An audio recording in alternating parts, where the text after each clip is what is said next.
Davaranın dowamynda hormatly prezidentimiz we agtyklary bilelikde daşa ýurt aýdym sazyny ýerine getirdiler.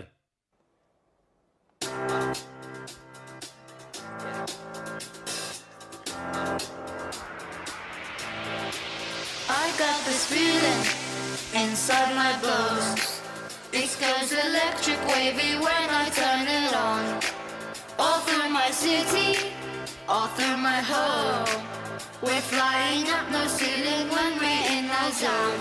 I got that sunshine in my pocket, got that good soul in my feet. I feel that hot blood in my body when it drops.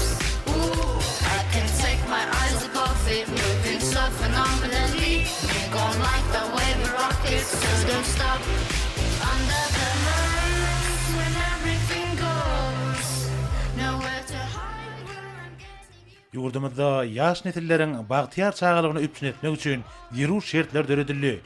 Hormatly prezidentimiziň ýol başlygynda bir karar döwletimiziň bagtyarlyk döwrüne ýaş türkmenistanlylar dürejçilik, aň düşünje okuyuplaryny işe gösterýärler, sport bilen meşgullanýarlar.